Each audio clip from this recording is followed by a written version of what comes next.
this is Tina with Gems, Paper, Scissors.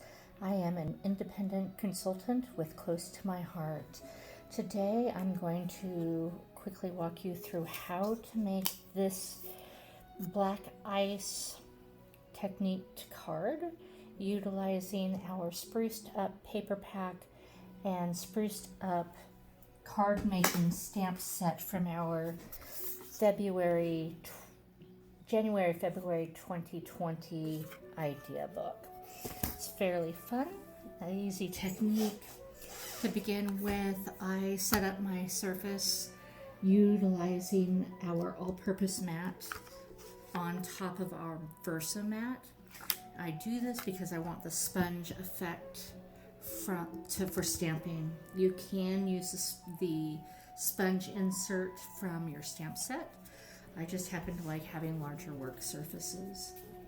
And the all-purpose mat makes cleaning up so much nicer in the long run. So I went on ahead and did a little bit of prep work. I colored our white ribbon. I literally just cut off a strand of it and used our New England ivy where I just brushed it across as many times as I wanted to get the thickness of color effect that I got. You can do it less times, more times. You can stamp it, you can use your markers. I just really wanted the New England ivy color, so I used our ink pad.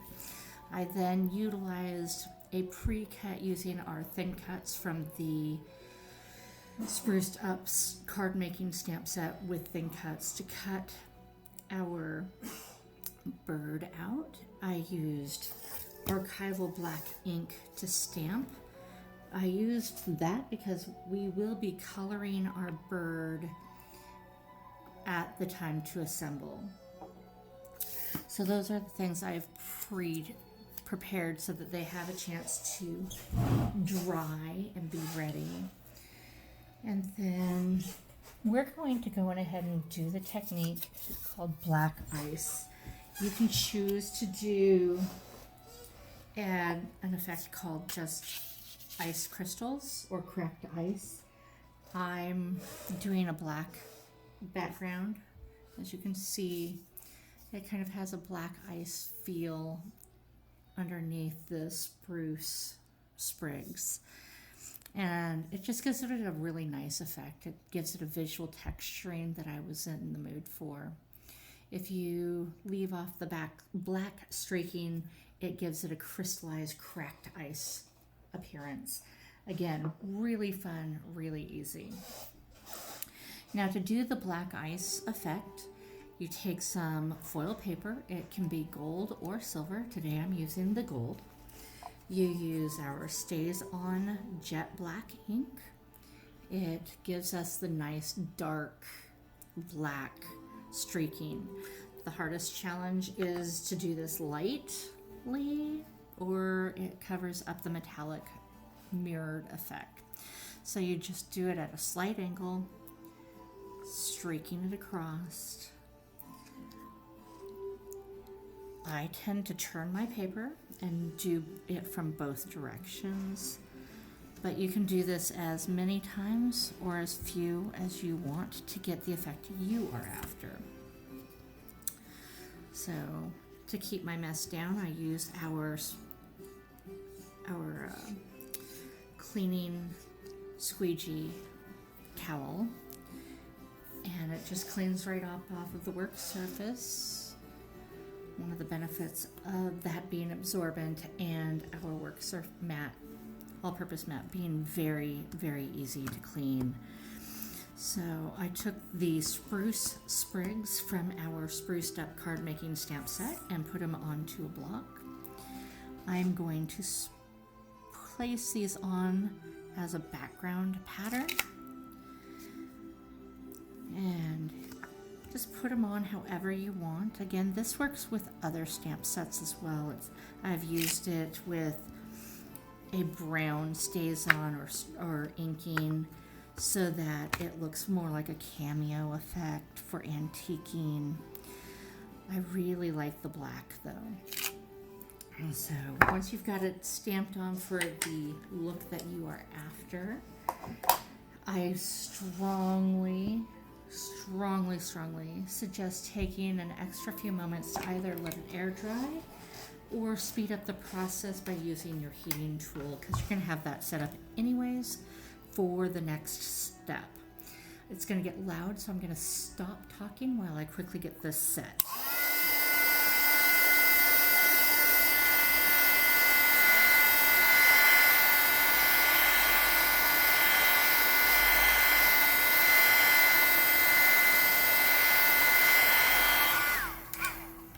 Okay, it's still a little tacky, so hang on. Some of the ink got put on pretty heavy, and we really want this dry so it doesn't drag through when we do the next step. Okay, that's nice and cured. Sometimes your paper wants to roll, so I just try and straighten it out in between. We're going to take the Versamark ink and do just like we did with the Stazon and streak it across really nice and heavy, make it really nice and juicy with that ink. And again, I do it going both directions so that it just gives it this really nice effect and texturing. But you drag it across instead of stamping it like you typically would so that you get a grain effect. Then I use an old tray that we used to carry to sprinkle my clear embossing powder on. It makes my cleanup very fast. I've seen other companies have it, and you can put this on pretty heavy. I mean, because I'm doing it in a tray, you can pretty much dump the whole jar in if you want. And tap that off. And as you can see, this is really covered and coated so that when I melt the clear embossing powder, it will dry clear and crystalline, just like ice. But with the black Stazon underneath, it gives it the black ice look of depth, and it's just a really fun effect that I do a couple times a year. So again, it's going to get really noisy while I get this to melt.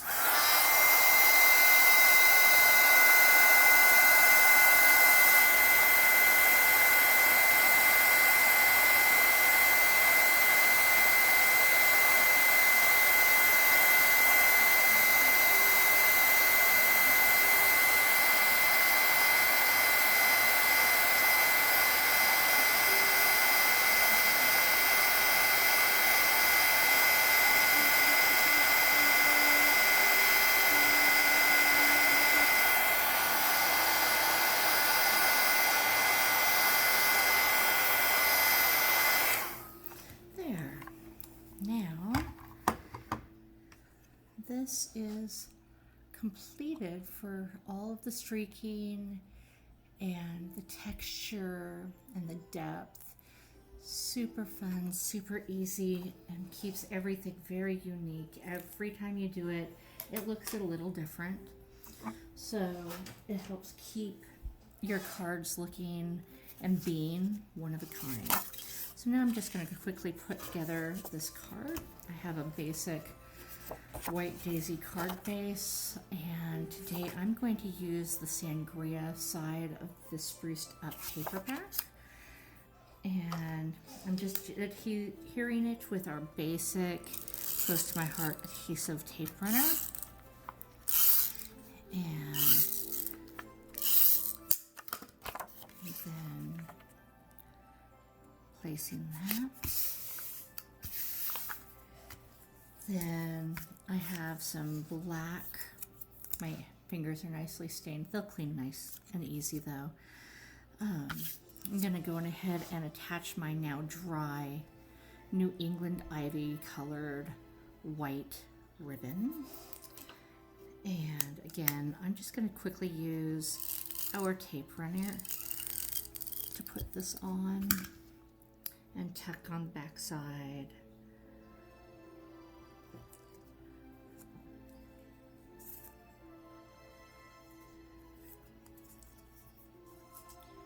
It's a nice, fast, easy finishing touch. I'm using our gold thread. Also, I'm just gonna undo a few runs of it. And to get these little folds out from storage, I going ahead and run my scissors over it to straighten it.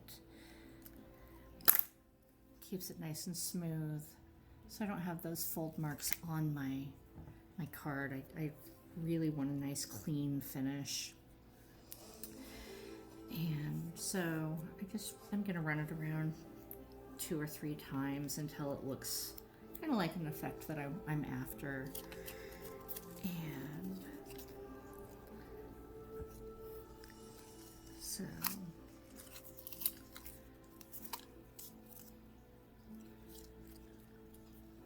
fast, easy. I'll trim that off.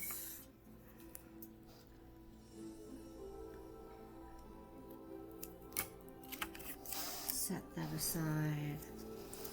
And then you can glue it on, or in my case, I tend to just put a couple of drops of our liquid glass on to keep it where I'm gonna want it.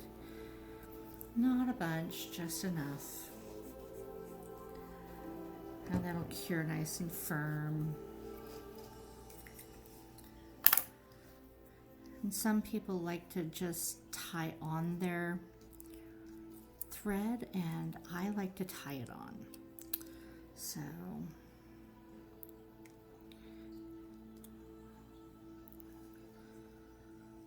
it's pretty quick.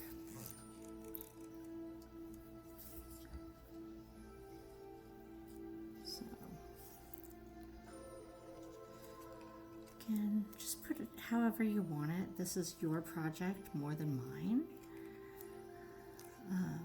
I'm ultimately going to tie a knot so that I have a little string or nest feel coming down because of the bird. I really like that kind of messy, tinsely look.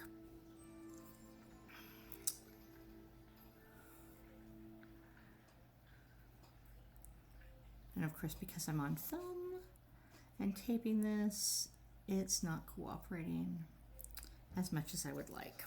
But that's okay, you get the idea. Hang on. And I'll bring it close to my body so that I can actually get this to stick and do where I want it. So, okay.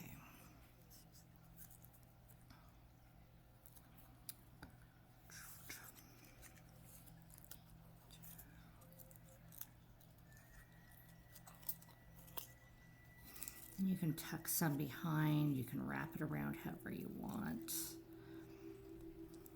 I want it messy for this particular one. So, let's see. Then we're gonna tape runner the back for all of our loose threads and place it onto our card however you want it.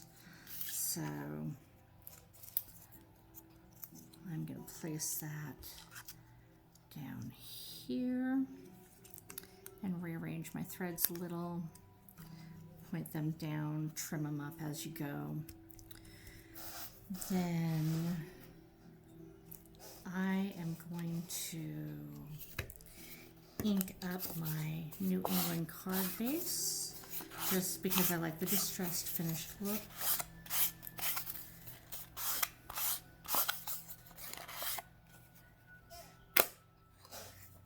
And place that with my tape runner.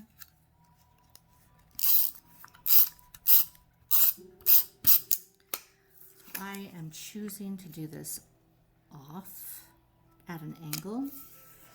Again, nature isn't all about square edges. So I'll put our black ice affected gold foil paper on. I'm choosing to aim the branch in a certain way so that I'll have a spot to perch my bird. And that's fairly nicely balanced. Then to color my bird, I am using our tri-blend markers. I'm using the tan, gold brown blend, and the dark red blend.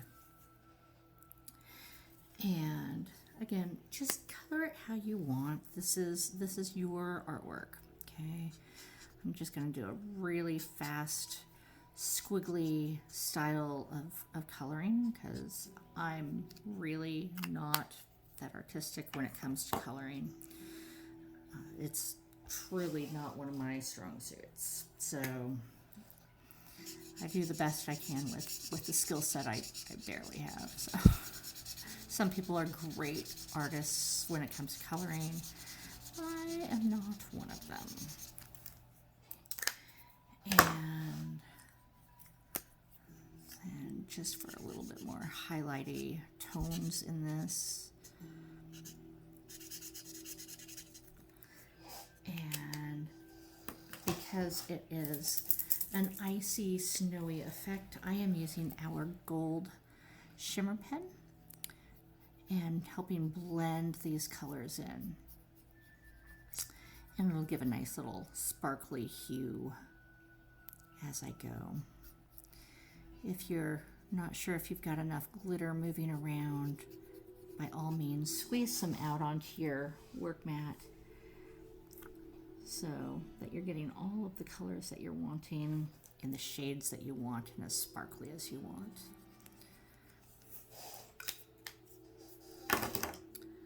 So you can see this has a nice shimmery sparkle to make it pop. Clean up my little mess that I made with my chamois. I may have stained fingers, but I try and keep my work surface tidy.